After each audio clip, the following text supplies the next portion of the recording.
മണികർണികാഘട്ടിൻ്റെ അങ്ങേക്കരയിലെ ചതുപ്പിൽ അടിഞ്ഞുകൂടിയ മനുഷ്യരുടെ തലയോട്ടികൾ എടുത്തുകൊണ്ട് തോണിയിൽ ഇങ്ങേക്കരയിൽ കൊണ്ടുവന്ന് കൺകുഴികളിലൂടെ പുഴുവരിക്കുന്ന മൃതദേഹാവശിഷ്ടങ്ങൾ വൃത്തിയാക്കി അതിൽ ഭക്ഷണം കഴിക്കുന്ന ആ തലയോട്ടികളിൽ ഭക്ഷണം കഴിക്കുന്ന അഘോരിമാർ. വളരെ മനോഹരമായിട്ടുള്ള ഗംഗാ ആരതിയാണ്. ആ ഗംഗാ ആരതിക്ക് മുമ്പായി അവിടെ കൂടിയിരിക്കുന്ന ആളുകൾ ഹർ മഹാദേവ് അല്ലെങ്കിൽ മഹാദേവനെ സ്തുതിച്ചുകൊണ്ടുള്ള കീർത്തനങ്ങളും കാര്യങ്ങളുമൊക്കെ ആലപിക്കുകയും ചൊല്ലുകയും ഒക്കെ ചെയ്യുക. എപ്പോഴും ചിതയെരിയുന്ന മണികർണികാഘട്ട് റീലുകളിലും സോഷ്യൽ മീഡിയ വീഡിയോകളിലും ഒക്കെ കണ്ട് എന്താണ് ഇവിടെ സംഭവിക്കുന്നത് എന്നറിയാൻ ത്വരയുള്ള സ്ഥലമാണ്. ജീവിതത്തിൽ ഒരിക്കലെങ്കിലും പോകണം, കാണണം. അപ്പോഴത്തേക്ക് നമ്മൾ മറ്റെല്ലാം മറന്നു പോകുന്ന ഭഗവാനിലേക്ക് നമ്മൾ അലിഞ്ഞേരുന്ന തരത്തിലേക്ക്, അല്ലെങ്കിൽ ഭഗവാനിലേക്ക് നമ്മുടെ മനസ്സിനെ കുറച്ച് നേരത്തെങ്കിലും കൊണ്ടുപോകുന്ന തരത്തിലേക്കുള്ള ഒരു ഫീല്. വിറക് പൈസ കൊടുത്തു പോകണം. അതിൽ മാത്രമാണ് ഞാൻ അവിടെ ഒരു തുല്യതക്കുറവ് കണ്ടത്. കാരണം എന്ന് വെച്ച് കഴിഞ്ഞാൽ പണം കൂടുതലുള്ളവൻ ഒരുപാട് വിറകുകൾ ഉപയോഗിച്ച് താഴെയും മുകളിലും സമാനമായ രീതിയിൽ തന്നെ 600ഓളം മൃതശരീരങ്ങൾ വരെ ദഹിപ്പിച്ച ദിവസങ്ങളുണ്ട്. അവിടെ ആത്മാവിനെ അലിഞ്ഞു ചേരുന്നു എന്ന് പറയുന്ന ഒരു വിശ്വാസത്തിലേക്ക് പോവുകയാണ്. ഈ മണികർണികാഘട്ടിൽ നമ്മൾ കാണുന്ന പോലെയുള്ള ഈ കരച്ചിലുകളോ മറ്റു കാര്യങ്ങളോ ഒന്നും തന്നെ നമുക്ക് കാണാൻ പറ്റുന്നില്ല എന്നുള്ളതാണ് മറ്റൊരു കാര്യം. പിന്നെ പറയുന്ന പോലെ ഈ മണികർണികാഘട്ടിൽ ഈ പട്ടിയും മറ്റും അല്ലെങ്കിൽ തെരുവ് നായ്ക്കൾ ഈ ബോഡിയുടെ ചില അവശിഷ്ടങ്ങൾ കത്തിത്തീരാത്തത് വലിച്ചുകൊണ്ട് പോകുന്നു. ഈ ഗംഗയിലുള്ള ബോട്ട് യാത്ര അല്ലെങ്കിൽ തോണിയിലുള്ള യാത്ര എന്നൊക്കെ വളരെ മനോഹരമാണ്, വളരെ ഫീൽ കിട്ടുന്ന ഒരു കാര്യമാണ്. നമ്മൾ വേറെ ഏതോ ഒരു തലങ്ങളിലേക്ക് നമ്മുടെ മനസ്സിനെ കൊണ്ടുപോകുന്ന തരത്തിലുള്ളൊരു ഫീലാണ് എനിക്ക് കിട്ടിയിരുന്നത്. ആ ഗംഗയിലൂടെ നമ്മൾ ഇത്തരത്തിൽ തോണിയിൽ പോകുന്ന ഘട്ടത്തിൽ ഞാൻ കണ്ട കാഴ്ച എന്ന് പറയുന്നത് ഗംഗയുടെ അരികിലിരിക്കുക അല്ലെങ്കിൽ ശവങ്ങൾ കിടക്കുക. പ്രയാഗ്രാജ് ഭക്തിസാന്ദ്രമാണ്. 144 വർഷങ്ങൾക്ക് ശേഷം നടക്കുന്ന മഹാകുംഭമേള ആരംഭിച്ചിരിക്കുന്നു. ഭഗവാൻ ശിവന്റെ അനുഗ്രഹം തേടി ഗംഗാതീരത്തേക്ക് ഭക്തജനങ്ങൾ ഒഴുകിയെത്തിക്കൊണ്ടേയിരിക്കുന്നു. ഇന്ന് അബാക് മീഡിയയിൽ നമ്മളോടൊപ്പമുള്ളത് മാധ്യമപ്രവർത്തകനായ അർജുൻ സി വർദ്ധനാണ്. അർജുൻ, നമസ്കാരം. കുംഭമേളയെ പറ്റിയുള്ള ഒരുപാട് വീഡിയോകൾ അബാക് മീഡിയയിൽ പബ്ലിഷ് ആയി കഴിഞ്ഞിരിക്കുന്നു. എന്തുകൊണ്ടൊരു മാധ്യമപ്രവർത്തകനെ മുന്നിലിരുത്തിയിരിക്കുന്നു എന്ന് ചോദിച്ചാൽ അതിനൊറ്റ ഉത്തരമേ ഉള്ളൂ. കഴിഞ്ഞ ദിവസമാണ് കാശിയിലേക്കുള്ള യാത്ര കഴിഞ്ഞ് അച്ഛൻ്റെ ചിതാഭസ്മം കാശിയിൽ നിമഞ്ജനം ചെയ്ത് അർജുൻ തിരികെ എത്തിയത്. അർജുൻ, നമ്മൾ ഈ സോഷ്യൽ മീഡിയയിലൊക്കെ കാണുന്ന കാശി അത് തന്നെയാണോ യഥാർത്ഥത്തിലെ കാശി? ഞാനത് ചോദിക്കാനുള്ള കാരണം, ദൃശ്യങ്ങളൊക്കെ കാണുമ്പോൾ ഗംഗാതീരത്ത് പകുതി കത്തിത്തീർന്ന ശവശരീരങ്ങൾ ഗംഗയിലേക്ക് ഒഴുക്കി വിടുന്നതും വൃത്തിഹീനമായ ഗംഗാതീരത്തേക്ക് എന്ത് കണ്ടിട്ടാണ് ആളുകൾ ഓടിയെത്തുന്നതെന്ന് ഒക്കെ ചോദിക്കുന്നുണ്ട്. പക്ഷെ ആ ദൃശ്യങ്ങൾ പോലും നമ്മളെ അവിടേക്ക് ആകർഷിക്കുന്നുണ്ട്. അവിടേക്ക് ഓടിയെത്താനുള്ള ഒരു ത്വര നമ്മുടെ മനസ്സിന് പകർന്നു നൽകുന്നുണ്ട്. എന്താണ് അർജുന ഈ പറയപ്പെടുന്ന കാശിയിലെത്തിയപ്പോൾ തോന്നിയൊരു വികാരം? ലോകത്തെ ഈ കാശി എന്ന് പറയുന്ന കാശി വിശ്വനാഥ ക്ഷേത്രവും, കാശി എന്ന് പറയുമ്പോൾ അവിടുത്തെ ഏറ്റവും പ്രധാനപ്പെട്ട ഹൈലൈറ്റ് എന്ന് പറയുന്നത് അവിടുത്തെ 84ഓളം ഘാട്ടുകളാണ്. ഘാട്ടുകൾ എന്ന് പറഞ്ഞാൽ നമ്മുടെയൊക്കെ തോണിക്കടവ് എന്നൊക്കെ നമ്മൾ പറയുമല്ലോ, അതേപോലത്തെ ഘാട്ടുകൾ. ഈ ഘാട്ടുകൾക്ക് ഓരോന്നിനും ഓരോ പേരുണ്ട്. ആ ഘാട്ടുകളിലൂടെ നടക്കുമ്പോൾ കിട്ടുന്ന ഒരനുഭൂതി, അത് നമുക്ക് എന്താ പറയുക, പറഞ്ഞറിയിക്കാൻ പറ്റുന്നതിനപ്പുറത്തായിട്ടുള്ള ഒരു ഫീലാണ്. ഞാൻ അവിടെ പോയ ഘട്ടത്തിൽ പോയി അസീഘട്ടിലെ ഒരു ചെറിയൊരു PGയിലാണ് താമസിച്ചത്. വളരെ നല്ലൊരു വ്യക്തിയായിട്ടുള്ള ഒരു PG നടത്തിപ്പുകാരൻ, നോർത്ത് ഇന്ത്യക്കാരനാണ് അയാൾ. ഞാൻ അവിടെ ചെന്ന് അവിടെ നിന്ന് PGയിൽ താമസിച്ച് അയാൾ എന്നോടൊപ്പം എൻ്റെ അടുത്ത് കോട്ടോ മറ്റു കാര്യങ്ങളോ ഇല്ലാത്തതുകൊണ്ട് അദ്ദേഹം വാങ്ങിത്തരാമെന്ന് പറഞ്ഞ് എന്നെ കൊണ്ടുപോയി നല്ലൊരു കോട്ടൊക്കെ വാങ്ങിത്തന്ന് അദ്ദേഹം തിരിച്ചെന്നെ അസീഘട്ടിൽ വൈകിട്ട് ഗംഗാ ആരതിക്കായിട്ട് കൊണ്ടുവിട്ടു.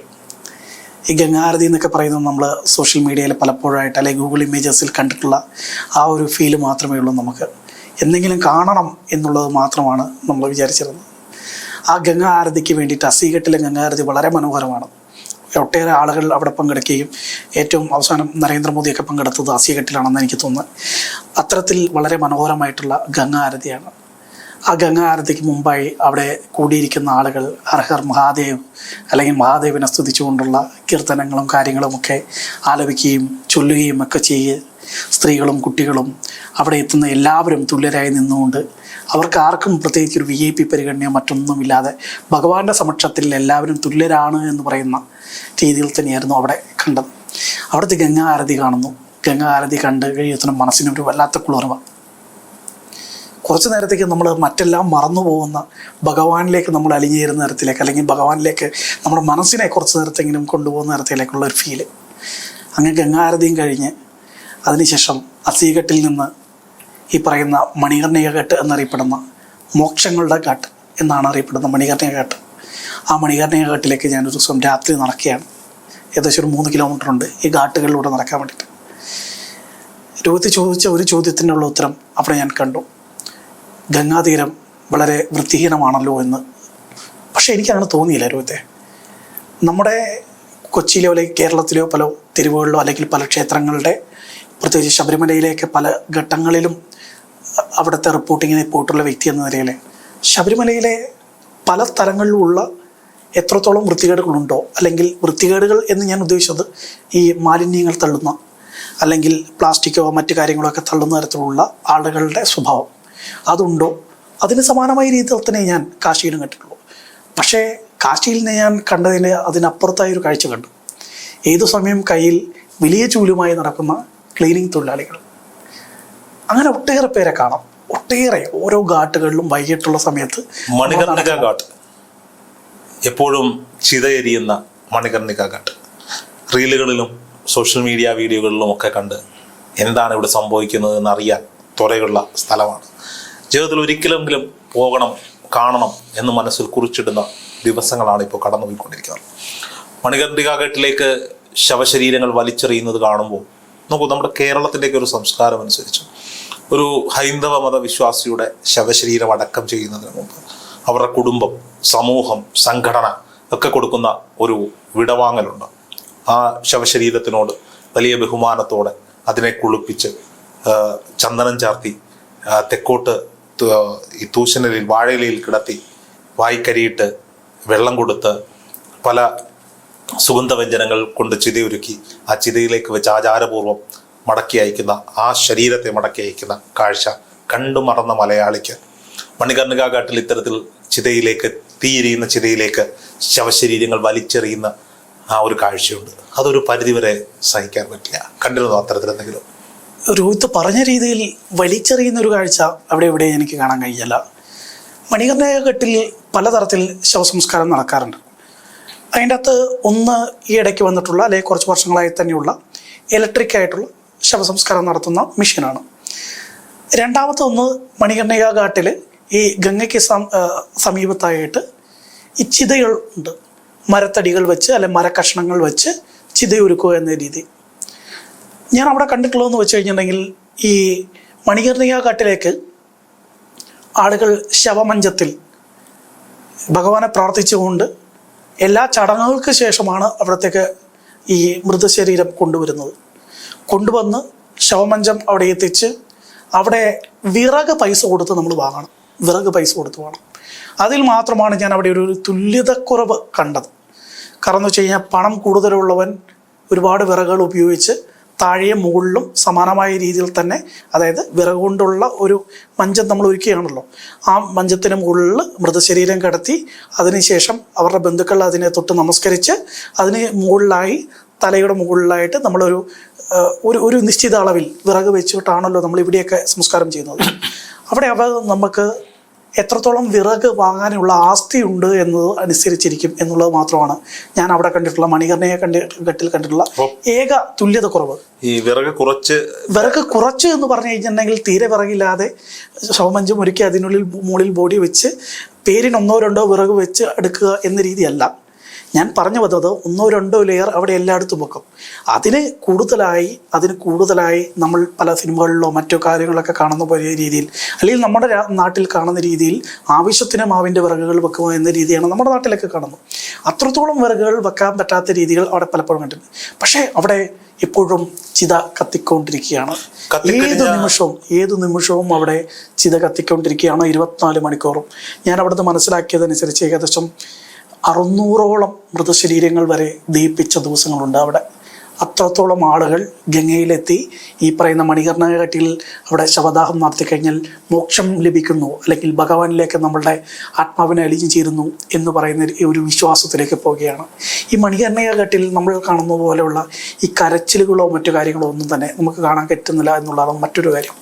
പിന്നെ പറയുന്ന പോലെ ഈ മണികർണിക കത്തിക്കരിഞ്ഞ് അല്ലെങ്കിൽ കത്തിത്തീരാത്ത മൃതദേഹങ്ങൾ എന്തു ചെയ്യും, അല്ലെങ്കിൽ അത്തരം കാഴ്ചകൾ, അല്ലെങ്കിൽ പണ്ടൊക്കെ ഏതോ സോഷ്യൽ മീഡിയയിൽ ഞാൻ കണ്ടിട്ടുണ്ട് ഈ പട്ടിയും മറ്റും അല്ലെങ്കിൽ തെരുവുനായ്ക്കൾ ഈ ബോഡിയുടെ ചില അവശിഷ്ടങ്ങൾ കത്തിത്തീരാത്തത് വലിച്ചുകൊണ്ട് പോകുന്നു. പക്ഷേ ഇപ്പോഴത്തെ ഒരു വാരണാസി അല്ലെങ്കിൽ ഇപ്പോഴത്തെ ഈ കാശിയുടെ ഒരു മണികർണിക ഒരു സംവിധാനങ്ങളുടെ സ്ഥിതി അനുസരിച്ച് അത്തരം കാഴ്ചകൾ അവിടെ കാണാൻ കിട്ടില്ല.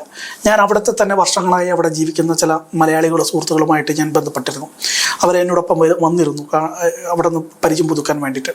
ആ ഘട്ടത്തിൽ ഞാൻ അവരോട് ചോദിച്ചു, ഇപ്പോഴത്തെ ഒരു കാശിയും കഴിഞ്ഞ ഒരു 5 വർഷം മുമ്പത്തെ ഒരു കാശിയും തമ്മിൽ എങ്ങനെ വിലയിരുത്താമെന്ന് ചോദിച്ച സമയത്ത് അവർ പറഞ്ഞത്, കഴിഞ്ഞ 5 വർഷം മുമ്പാണെങ്കിൽ കാശിയിലാണെങ്കിലും ഈ പറയുന്ന ഗംഗയിലെ വെള്ളം നമുക്ക് എടുത്ത് കുടിച്ചു കഴിഞ്ഞാൽ ഉറപ്പായിട്ടും വലിയ അസുഖങ്ങൾ പിടിക്കും. ഇപ്പോൾ ചിലപ്പോൾ അസുഖങ്ങൾ പിടിക്കാം ചിലരുടെ ബോഡീൻ്റെ ഒരു ഇമ്മ്യൂണിറ്റി പവർ അനുസരിച്ച്.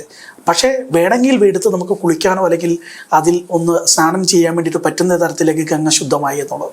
അത് പറയുമ്പോൾ തന്നെ രോഹിത്തെ ഇതിനോടൊപ്പം ചേർത്ത് പറയേണ്ട ഒരു കാര്യമാണ്, ഈ ഗംഗയിലുള്ള ബോട്ട് യാത്ര അല്ലെങ്കിൽ തോണിയിലുള്ള യാത്ര എന്നത് വളരെ മനോഹരമാണ്, വളരെ ഫീൽ കിട്ടുന്ന ഒരു കാര്യമാണ്. നമ്മൾ വേറെ ഏതോ ഒരു തലങ്ങളിലേക്ക് നമ്മുടെ മനസ്സിനെ കൊണ്ടുപോകുന്ന തരത്തിലുള്ളൊരു ഫീലാണ് എനിക്ക് കിട്ടിയിരുന്നത്. ആ ഗംഗയിലൂടെ നമ്മൾ ഇത്തരത്തിൽ തോണിയിൽ പോകുന്ന ഘട്ടത്തിൽ ഞാൻ കണ്ട കാഴ്ച എന്ന് പറയുന്നത്, ഗംഗയിൽ 24 മണിക്കൂറും ക്ലീൻ ചെയ്തുകൊണ്ടിരിക്കുന്ന മെഷീനുകൾ ഈ ഗംഗയിലൂടെ അങ്ങോട്ടും ഇങ്ങോട്ടും തലങ്ങും വിലങ്ങും പായുന്ന കാഴ്ചയാണ്. അതായത് ഗംഗ എപ്പോഴും ശുദ്ധീകരിക്കപ്പെട്ടുകൊണ്ടിരിക്കുകയാണ്. നരേന്ദ്രമോദി സർക്കാർ വന്നതിന് ശേഷം നടപ്പാക്കിയിട്ടുള്ള നവാമി ഗംഗ പദ്ധതിയാണ് എന്നാണ് കേട്ടത്, അല്ലെങ്കിൽ അതിന് മുമ്പും ഈ സിസ്റ്റം ഉണ്ടായിരുന്നു എനിക്കറിയത്തില്ല. പക്ഷെ എന്തായാലും ഗംഗ ഞാൻ പ്രതീക്ഷിച്ച രീതിയിൽ മലിനമല്ല. ഗംഗയുടെ തീരങ്ങളിൽ നമ്മൾ കണ്ടിട്ടുള്ളത് പോലെ, അല്ല ചില വീഡിയോസിലൊക്കെ കണ്ടിട്ടുള്ളത് പോലെ അശുദ്ധമായിട്ടുള്ള സാധനങ്ങൾ ഗംഗയുടെ അരികിലിരിക്കുക അല്ലെങ്കിൽ ശവങ്ങൾ കിടക്കുക എന്ന രീതിയൊന്നുമില്ല. മുമ്പ് സന്തോഷ് ജോർജ് കുളങ്ങര ഒരു വീഡിയോൻ്റെ അകത്ത് പറയുന്നത് ഞാൻ കേട്ടിരുന്നു. അദ്ദേഹം ആദ്യം ഗംഗയിൽ പോയ സമയത്ത് അവിടെ ശവങ്ങൾ പൊന്തി കിടക്കുന്നത് കാഴ്ച കണ്ടിരുന്നു.